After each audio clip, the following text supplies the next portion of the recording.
Oi, bom dia. Bom dia, tudo bem, gente? Deixa eu arrumar meu nome rapidinho. Olá! Bom Oi, dia. Malu! Tudo bem? Tudo bem. Que bom. Enviei um e-mail, você viu, sobre a iniciação científica? Vi sim. Que bom. Depois você encaminha para o Rafael, por favor. Eu me caminho já. Ah, que bom. Aí a gente, essa semana, conversa no grupo lá sobre como a gente pode caminhar, Tá bem. tá? Uhum. Oi, Léo! Tudo bem? Oi, tudo. Que bom. Acho que tem, peraí, mais gente chegando. Anelisa.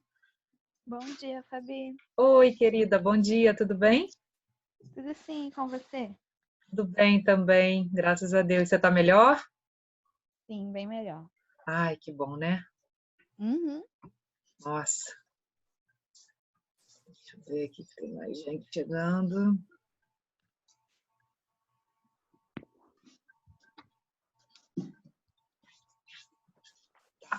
Hoje a gente vai trabalhar com revisional, seguindo o nosso planejamento. Oi, Klinger, tudo bem? Ótimo. Oi, professora. Oi, tudo bem, Maíra? Caraca, eu tava esperando muito sua aula. Ai, que bom. Tava morrendo na aula de biologia, com todo respeito a Camila, mas eu tava assim, vai, cara, vai, Vocês têm tem que aula de... biologia antes, né? Sim, Ah, tá. É o quê? 8h30, biologia? Sim. não, hoje foi filosofia. 8h30. Depois, Ah, é verdade. Ah, tá. esse povo tá Aí ligadaço, teve né? filosofia, depois biologia. Eu sou a terceira já, então. Isso. E o último? E última. E o último, o cara falou até com entonação, velho. Caralho. Felicidade, nossa, Léo. Olha Super isso, animada. gente. Que bom ver vocês, saudade. Então, a gente vai trabalhar com conteúdo de Roma, com o revisional, mas antes a gente precisa dar uma olhada naquela pesquisinha que eu pedi para vocês fazerem da conferência de Bandung, lembram? Sim. Está na página 24, né, do módulo que nós estamos trabalhando, que é o 16, né? Isso. Eu vou compartilhar a tela aqui. Aí fica mais fácil da gente acompanhar as perguntas. Vocês conseguiram fazer? Dar uma olhadinha nisso? Sim.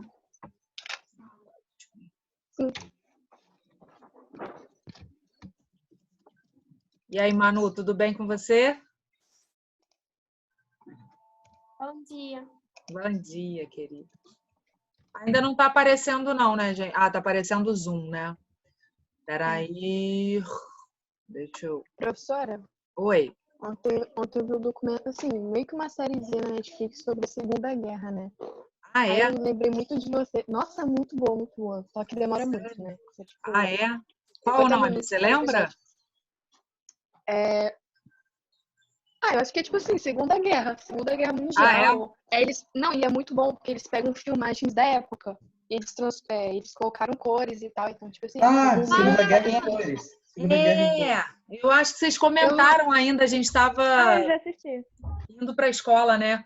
Pois eu ainda não assisti, eu vou assistir. Boa dica. Bom, professor. Segunda É Guerra. Eu assisto muito, o último muito bom. episódio. Muito bom, cara. Cara, Ai, eu não que legal. sabia que o exército alemão usava metafetamina pra conseguir, conseguir coragem, conseguir tanta dedicação na guerra. Eu falei assim, gente, Caramba. tá. Mas eu gostei muito dela. Ai, que bom. Não, é cada coisa, né, que a gente...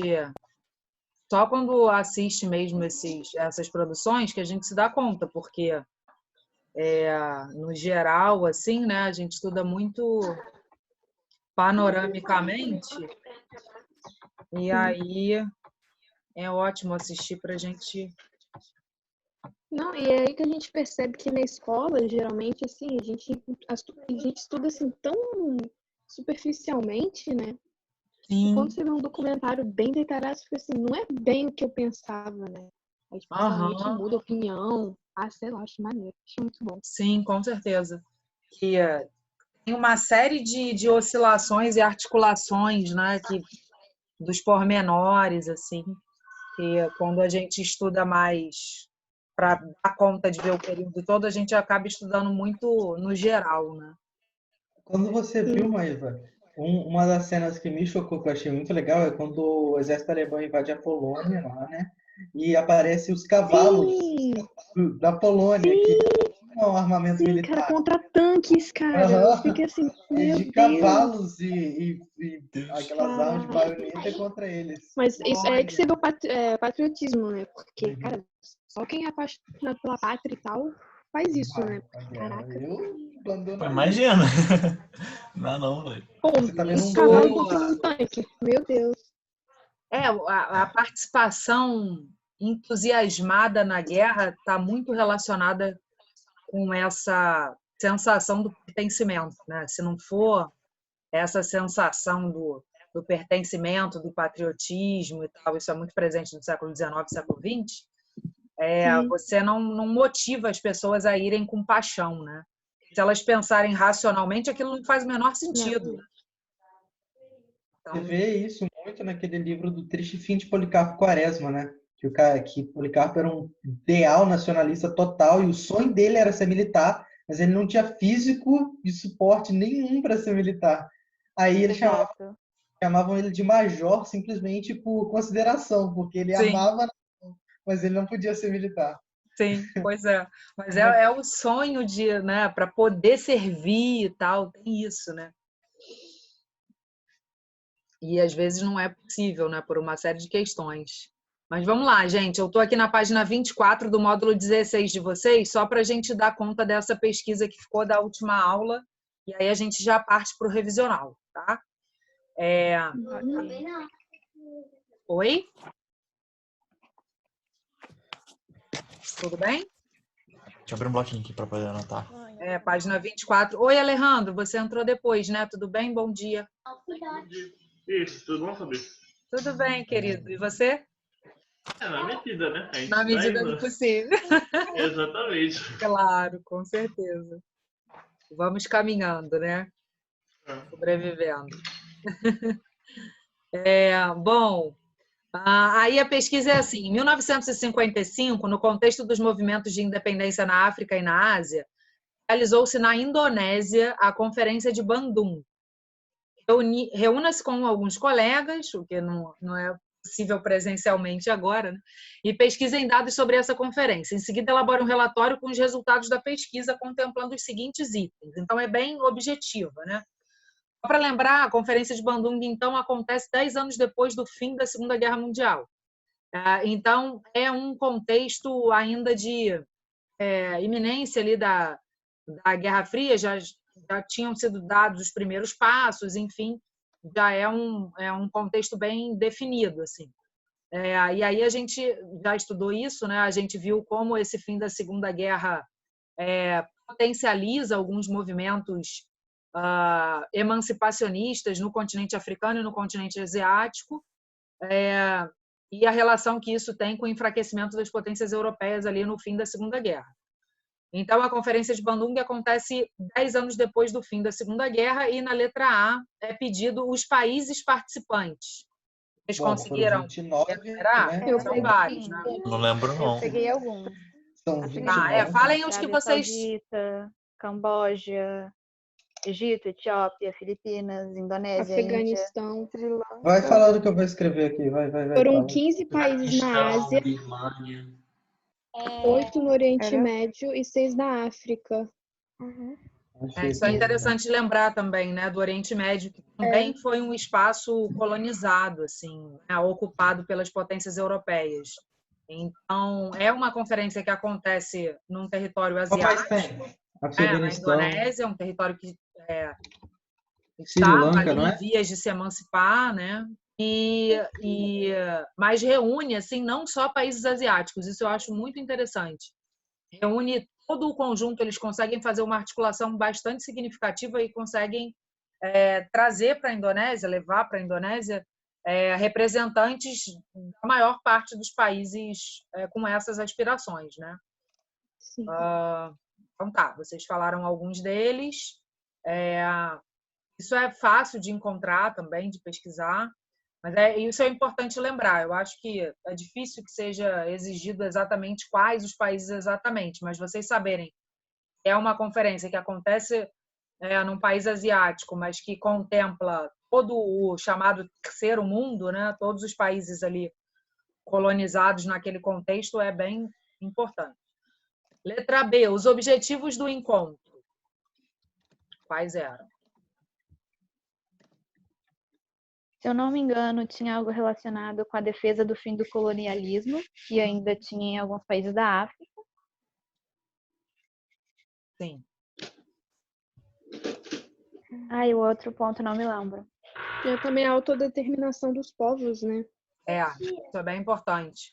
Aí tá uma coisa intimamente ligada à outra, né? O princípio da autodeterminação dos povos já tinha sido previsto no momento da criação da ONU. Ele é retomado na Conferência de Bandung e ele pressupõe justamente a ideia de não interferência externa nos assuntos de cada país, né? Nos assuntos próprios de cada país. Então, esse princípio pega a autogestão, né? Que cada povo se autogerencie, se auto-organize, se autogoverne. Isso é um tiro na ideia do colonialismo. E aí isso vai justamente ao encontro do que a Annelisa comentou, né? Do fim do colonialismo dos países que ainda estavam nessa condição.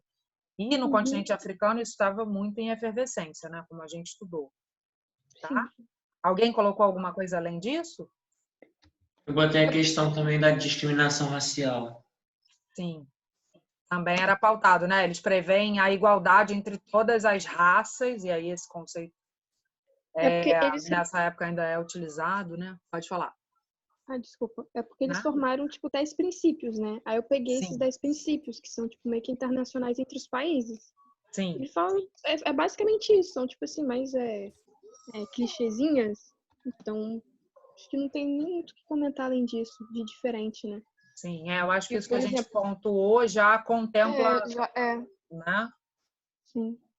Isso aí, princípio de igualdade entre as nações e os povos, igualdade racial, autodeterminação, fim do colonialismo, tudo de alguma maneira tangenciar esses pontos, tá? Sim. Bom, letra C, as principais determinações.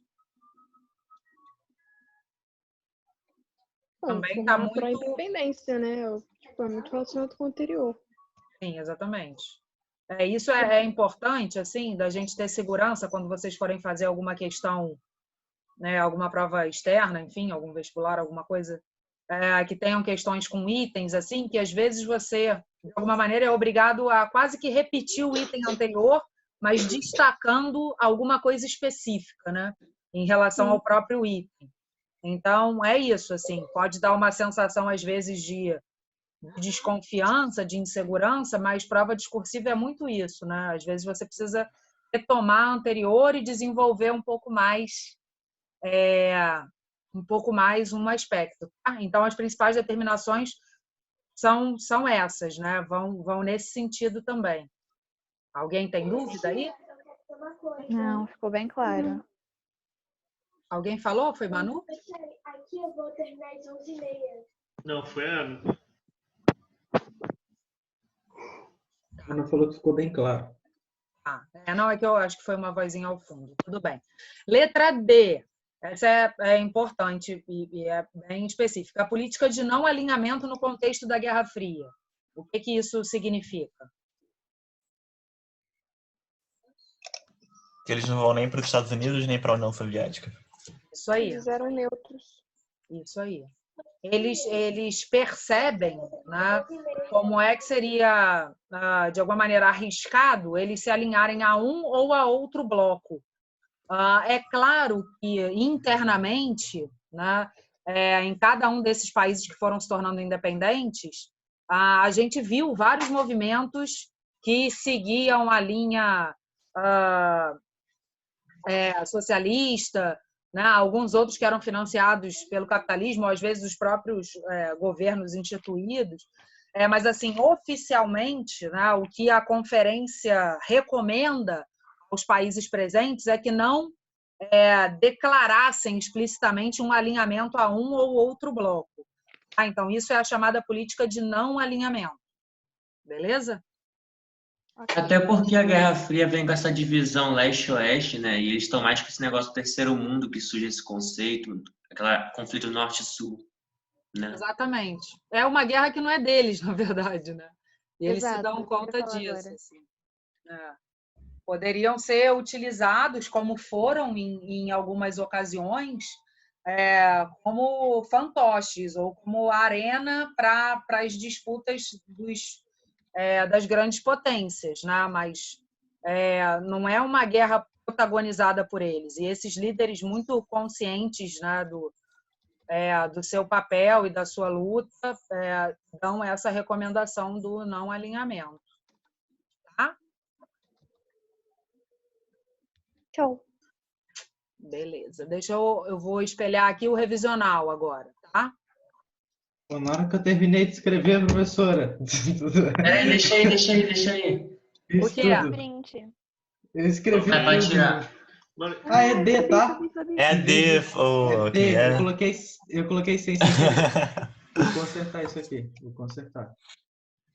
Carlos, enquanto a gente não começa aqui, você conseguiu enviar o vídeo? Eu vi que você mandou um e-mail ontem. Então, eu vi teu e-mail, tipo, uns 30 minutos atrás, eu tinha até esquecido. Então, eu vou tentar, eu tenho que primeiro renomear ele pra, sei lá, é porque eu tentei mandar alguns vídeos, só que, nossa, alguns saíram, nossa senhora, comigo embolando lá, eu refiz direitinho, É bonitinho. difícil, né, gravar, né? Não é que seja difícil, Eu gravei tipo assim, um podcast, professora, em 2 minutos, assim, ó, disparado. Eu ouvi hoje. Por falar nisso, Maeva, o seu link do podcast não está disponível. Eu até te marquei lá no fórum, depois você dá uma olhadinha. então, o professor, não que seja difícil, mas é porque eu não tenho muita dificuldade para apresentar trabalho ou timidez quando é questão de trabalho. Mas é porque especificamente nesse tema, tipo, nossa, parece que tá faltando. Tipo, eu pesquisei ontem, tipo, o dia inteiro sobre o bagulho, ainda tinha coisa que tava faltando. Aí eu ficava tipo, cara, por quê? E tinha site, nossa, tinha site que você ia pra um site e ele dizia uma coisa, e tinha site que você ia pra outro site. E Aí tipo, você era bate a literalmente o informação. contrário. Era literalmente o contrário um do outro. E você ficava, ué, por Sim. quê? Era muito confuso, mas sei Ai, lá. caramba. Professora. Mas você conseguiu fazer? Se tiver alguma dúvida. Eu consegui fazer um alinhamento cronológico bonitinho aí. Tá. Daí em diante. Professora, nesse sentido de estudo de história antiga, história medieval, eu, nesse final de semana, finalizei esses 3 livros aqui. Ó. História Jura? antiga, Nossa. história medieval e história moderna. Eu li os 3, professor. Resolveu a vida, né, praticamente. A vida, esses 3 livros aqui. São livros muito legais. Esse, o primeiro, para mim, história antiga foi o melhor. Que legal. Esse Parabéns, é a mesma coleção, né? É a mesma coleção, é da editora Contexto. Eles têm milhares de livros. Que legal. E faz um apanhado bem geral, assim, né? Até a história da África, você não tem noção. Ó, que legal. Muito legal. Pois é, super importante, assim, super importante. Cara, ele chega. O de história antiga foi uma pegada mais filosófica. Eu gostei bastante, né? Que ele fala sobre o ensino da história antiga na escola e tal, da consequência da história antiga na atualidade, nosso pensamento europeizado, assim, das coisas. E foi muito legal, gostei bastante. Só um minuto, deixa eu fazer a pergunta. Legal, parabéns. Fala, Maeva. Desculpa, Maeva. Ai, 2 segundos. Maeva sutil, né? Fala, pode falar. Não, professora, eu sempre tive problema com esse negócio de plataforma. Aí você se importa se eu te mandar no privado do WhatsApp o áudio? Não, fica até bem mais fácil. Ai, que bom. Não, pode mandar. Tá bom, vou te mandar hoje. Porque, caraca, fiquei muito triste. Falou, eu tava tão coisa nesse podcast, demorei tanto pra fazer. Tá triste. Manda sim. Vou mandar, tá bom, obrigada. Pode apagar as minhas anotações. Quem escreveu isso aqui? Será que eu consigo apagar? Acho que foi Léo, né? Eu apago. Tá, apaga pra gente, Klinger. Obrigada. Apagou tudo. Malu, você quer falar? Eu ia...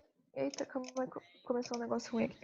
Então, eu achei um vídeo muito legal, que é muito engraçadinho, na verdade. É uma animação da história do mundo em 20 minutos. Ai, jura? Que bonitinho. E O nome é esse mesmo? História do mundo, eu acho, é o nome. Só que é em inglês, eu tô tentando achar legendado pra vocês, porque ele fala muito rápido. Ah, entendi. Eu acho que eu vi Você... Daqui a pouco eu vou mandar, mas, gente, é muito legal. Mas me manda, então, me manda pelo WhatsApp, aí de repente eu procuro, eu achando legendado, eu consigo postar lá na biblioteca de classe de vocês. Falando desse negócio de história do mundo, eu li um livro também, muito legal esse aqui, ó. História do mundo para quem tem pressa. Ele tenta resumir a história do mundo. Eu tenho algumas coisas páginas. que eu não sei, deixa eu catar aqui que vai resolver. Tá aqui, 200 páginas, tá aqui. Acho que eu acabei de achar o vídeo. É? Que Eu bom. mandei pra vocês. Ai, que legal, Gente, beleza. é muito engraçadinho, Aí eu posto lá. musiquinha. Ai, que legal. Tem um documentário também, que está disponível no YouTube. Eu vou colocar o link lá na para a nossa próxima aula. Não é exatamente sobre algum tema específico, mas é sobre meio que a construção da ideia da sociedade de consumo e tal, como é que isso vai sendo plantado no imaginário das pessoas. E aí fala das primeiras estratégias de marketing e tal, para quem gosta dessa área de comunicação e publicidade, é bem interessante. E chama O Século do Ego. Eu vou postar o link lá, um dia que vocês estiverem de bobeira, na quarentena, assistam, é maravilhoso. Um dia não é de bobeira. Isso é um dia de bobeira, né? O pessoal acha que a gente está à toa, mas eu vou dizer para vocês, acho que eu trabalhei tanto poucas vezes. Eu tenho estudado muito também. Acho que nunca sobrou tanto tempo para estudar igual agora. Mas é muito bom, assim. A gente teve o conselho de classe semana passada, todo mundo falou super positivamente de vocês. Eu tô feliz e triste pelo adiamento do Enem, assim. Pois é, né? Eu tô feliz. Eu tô feliz porque eu tô mais feliz do que triste, porque eu vou poder estar por mais tempo, entende? Me preparar. Eu tô bem triste. Inevitável, né, gente? Não tinha muito como manter, né? Triste que eu tô com medo de adiar pro ano que vem, eu ficar mais um ano estudando para fazer o Enem. Não, isso não vai, eu acho. Que isso aconteça. Eu acho que se adiar pro ano que vem, adia pro começo, né? Eu acho que... não vai ser no final, não. Gente, não vai, anular o Enem desse ano. Exatamente. Não é um cancelamento, né? É um adiamento. Vai dar tudo certo. Podia fazer um Enem todo início de ano, né? Caraca, sobreviveremos. De repente, no carnaval, vocês estão fazendo o Enem. Olha que legal. Nossa, imagina como... Bom, fazendo Enem para entrar na faculdade no semestre, no outro semestre. Exatamente. Uma loucura danada. Gente, é igual no exterior. Fora do Brasil, o ano escolar começa em setembro. Exatamente. Pensem bem, vocês vão ser a geração que fez o Enem na pandemia. Olha só, nunca mais vão esquecer. Nossa. Caraca, professora, só um parêntesezinho, bem pequenininho. Ontem, meu pai tinha comprado uma Coca, né? E tava escrito sobre os cuidados do coronavírus na embalagem da Coca. Aí minha irmã chegou e falou assim, mas Eva, vamos guardar, porque daqui a 100 anos as pessoas vão se lembrar e tal, a gente vai ficar rico se vender essa garrafa. Ótimo! É uma relíquia, né? Uma fonte histórica. Quando a gente é criança, a gente fica pensando, nossa, deve ser super legal participar de um momento histórico assim do mundo. Só que aí. Sim. Vocês já viram os memes sobre isso? É muito engraçado. Eu nunca mais. Eu sempre quis viver um momento histórico, agora, tipo, desespero. Total. É aquele meme do gatinho chorando. Assim. Muito bom. Só rir, gente. Mas ó, guarda essa garrafinha de Coca aí, hein? Tá guardado. Guarda aí. Peraí, é aquele momento que você olha para o futuro e você pensa, você contando como você ficou em casa para os seus netos no meio de uma pandemia. Pois é. Vai ser... Quando acabar, a gente vai fazer o quarentena inverso. Pois é, exatamente. Tem que ir às forras, né? A gente vai querer fazer café da manhã todo dia. Eu acho que eu nunca vou ficar tão feliz de sair de casa, mano, na moral mesmo. Pois é, né? Mano, eu nunca vou ficar tão feliz de ir pra escola, cara. É Não, sério. Não, Eu o gosto de pessoal vai ficar estudar. triste mesmo. Eu sair de Eu casa. gosto de estudar, mas caraca, eu tô com uma vontade de chegar na aula de história, apresentar aquele seminário, ficar lá conversando, discutindo, sei lá, pegar Mas caneta porque de quadro, escola é interação, né? É muito mais do pegar que caneta de quadro e ficar escrevendo conteúdo. as coisas lá de Ricardo só falando e eu escrevendo lá no quadro. Dá maior saudade mesmo, né? Eu não suporto mais ver a minha mãe, mano. Desculpa, mãe, mas eu não suporto mais ver ela. Nossa, a mãe dele vai bater nele agora. Ao Bate vivo. nele! Ao vivo! Pega ele, frita ele. Ai, gente, mas vamos lá, então, falar um pouquinho de Roma. E a ideia é que a gente faça os exercícios, aquelas questões Enem, e aí a gente pode tentar fazer juntos. Eu não sei, vocês têm... Essa é a minha é a última aula, né, de vocês. Uhum. Então, a gente pode, de repente, voltar no link, para quem puder, para a gente fazer essas questões.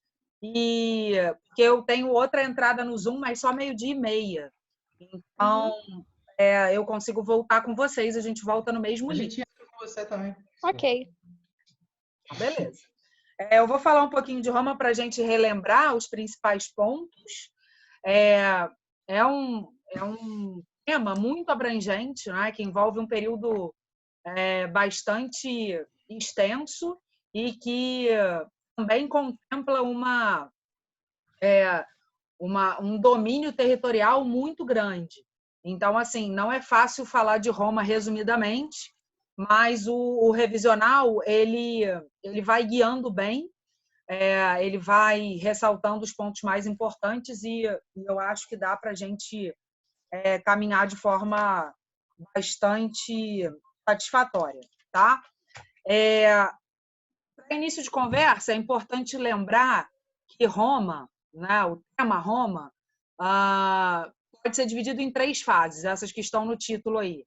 Roma foi inicialmente uma monarquia, depois passou a ser uma república, e aí é o momento em que começam as conquistas de outros territórios, as guerras de conquista e tal, e depois passou a ser um império. E a própria ideia de império pressupõe mesmo essa atuação conquistadora, né? Então, sempre que a gente fala de império, a gente está falando de um centro que conquista outros territórios e integra esses territórios ao seu domínio. Isso é um império, né? Aí a diferença de uma civilização que tem um imperador para uma civilização que tem um rei, por simplesmente. Por isso que o Napoleão era imperador, que ele conquistava outros territórios. Por isso que no Brasil é Império do Brasil, porque, na verdade, começa ali no Rio de Janeiro e as outras províncias são províncias conquistadas, né? A própria ideia de província vem do latim e tem a ver justamente com essa ideia de conquistar. É um lugar conquistado. E os romanos usavam muito esse termo, sabe, de província, justamente para esses lugares que eles avançavam e conquistavam. Bom, o que a gente precisa saber da fase monárquica, né? Deixa eu descer um pouquinho aqui para a gente ver o mapinha. E aí mostra um pouco da formação de Roma, né? Aí a Península Itálica como um todo, e aí tem a ocupação regionalizada dos povos. Então, são diferentes povos que vão acabar fazendo parte da monarquia romana e tal, mas isso a gente não precisa um enfoque muito grande. O que é importante saber da monarquia? Que difere um pouco desse conceito mais geral que a gente tem de monarquia. A monarquia em Roma não era hereditária. O poder não passava de pai para filho. O rei era escolhido pelo Senado. Então, mesmo na época da monarquia, já existia um Senado. Esse Senado era formado pela aristocracia, ou seja, pela elite, né, local, e tinha ali uma participação dessa elite, que eram os chamados patrícios. Tá? A gente tem mais 10 minutinhos, né, antes de cair o link. Vou tentar fechar essa ideia de monarquia e república.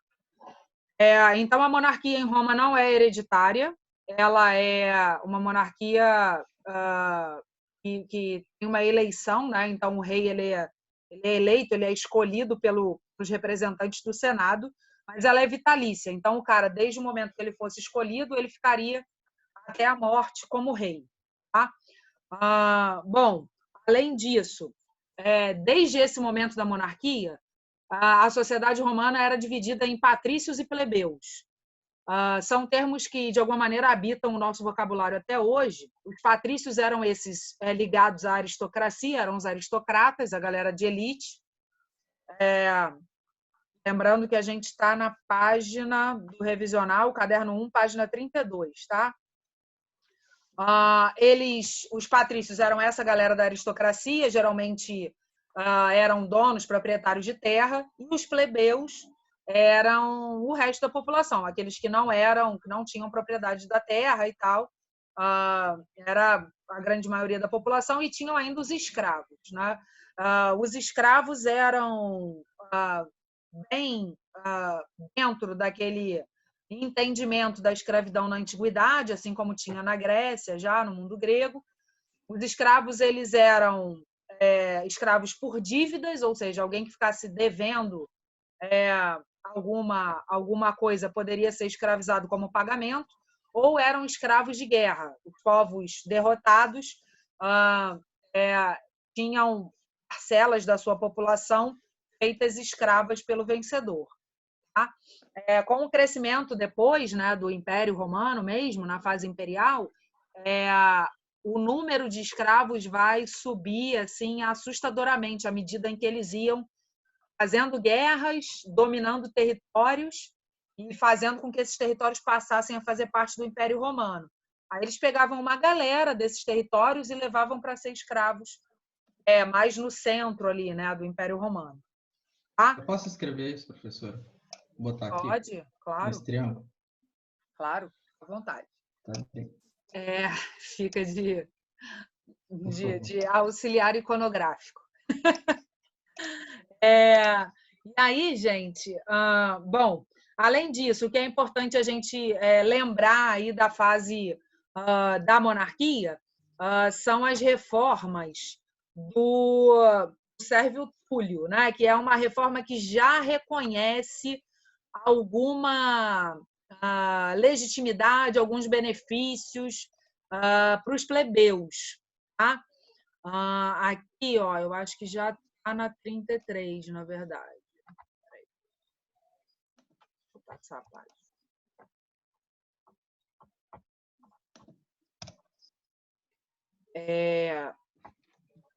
Quer ver?